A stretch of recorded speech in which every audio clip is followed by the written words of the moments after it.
Hey Melissa, it's Dr. Scott. So I have some feedback for you on your IRB form, and usually I try to um, put some comments in the margins, and then I usually send this back. But my computer's not liking your attachment for some reason. I'm getting this weird protected view thing. Anyhow, I'm just going to kind of talk through. I wrote down on a separate piece of paper just some of the main issues that I wanted to chat with you about, and tomorrow when we meet in our conference, hopefully you get a chance to listen to the screencast and formulate some questions, and maybe we can chat about those questions tomorrow. I have two things that are kind of big issues, not in a bad way, just I wanted to give you options. One thing is an option thing. The other thing, it kind of just needs to happen. We need your interview question, and we need your your interview protocols, and we also need your informed consent form. So that stuff needs to get done before we submit to IRB, which I think you're pretty close if we address the issue of the survey. Now with the survey, and you mentioned it throughout, and I think it's great as like a recruitment tool. You know, we can have a spot on the survey that says, if you'd like to participate in an interview, please put your information, your contact information below. I think that could be totally fine. The thing is you need to have the survey done, a draft of it ready to go before you go to IRB, because they need to see that the interviews aren't asking anything, that would, that would be like triggering or anything like that, and that, that it conforms to your inquiry question, your research question. So if you want to do the survey, I'm behind you. I will help you out with it. We will get it done. An option is to go through your project without a survey, and I think that you could do that. And it's up to you. I want to leave that up to you, and let's make that something we chat about tomorrow. So those are the two big things. There's documents that you need to do regardless of what you do with the survey. You need an informed consent form, and you also need to get your interview protocols figured out. So let's get those done, and then your informed consent form. And then we can make a decision about the survey. Okay, so let me kind of just talk through feedback. So I'm going to go through here. So on page 2, let's see, I had a note about your research question here. Your research questions are: how does procrastination emotionally impact first-year undergraduate students at a small Appalachian university? That's great. That's different than this, though, because we got this pronoun right there. These are interview questions. So you don't want to mix up your research questions and your interview questions. So make it clear what exactly is going on here. So you can have just one research question and just make it that. How does procrastination emotionally impact FYC students at a small Appalachian university? That could be fine. I don't think you need to give your interview questions here. You do need to have an interview protocol. Okay, so that's that. Another thing is, in this paragraph here, this second paragraph, you've got a few sources that you're talking about. You're trying to give some background information about scholarship that's happened around this phenomena, but you're not kind of commenting on it at all. You're kind of like stacking quotes. You got these guys and then these guys. Put it in your own words. You're going to have, there is a psychologist that's on the IRB board, or the IRB, but you've also got, there's me, and then there's somebody from occupational therapy, somebody from the education department. You have a physician from SOMC. So you got people that aren't going to be familiar with a scholarship. Put it in your words, paraphrase it. And then, yeah, I had a note here about the survey, but I've already kind of talked to you about that. I get using the survey as a recruitment tool. That's totally fine if you want to do it. Again, I'm behind you and we'll help you do that. But it might take too long to get the survey done. And I don't know if that's where a lot of your data is going to kind of come from. Again, we'll talk about it tomorrow and we'll get that figured out. Okay, so we're going to go to page 4. And there's a note I had here about coding.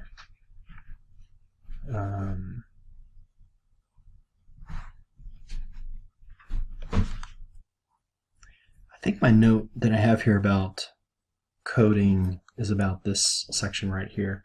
And I can, maybe when you're in my office, I'll open this up on my computer at school, and maybe it'll have, I'll be able to edit text. Usually I would type in a suggestion and we could chat about it, but I can't here.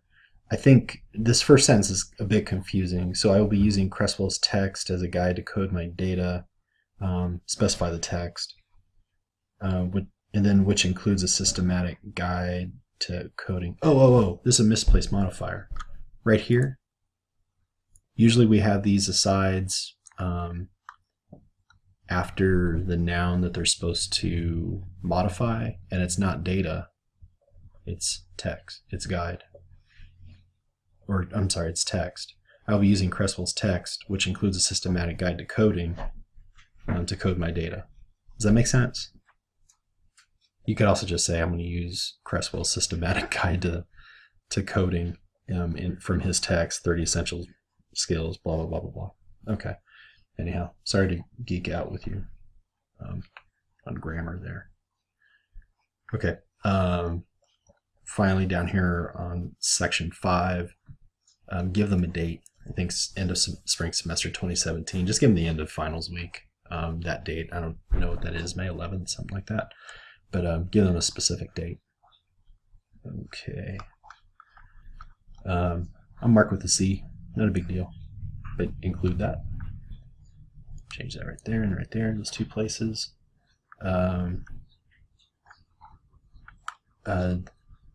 Benefits, direct benefits, other remuneration that exists for participants, is that their pedagogy will improve. I would say there are no direct benefits. There are maybe some indirect benefits that you could talk about elsewhere, but there's really no direct benefit. This is kind of a roundabout.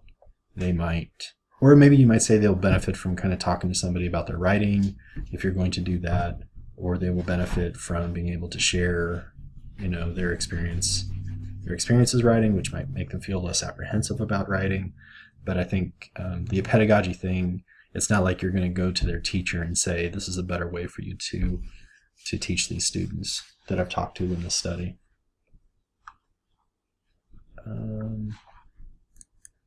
Last little bit of feedback I have for you is in section 4B, where you're talking about how you're going to minimize the risk of a privacy breach, which makes sense, and you could probably get away with an exempt, and I hope I'm not going to tick off the IRB board president by having us do a bunch of these expedited applications.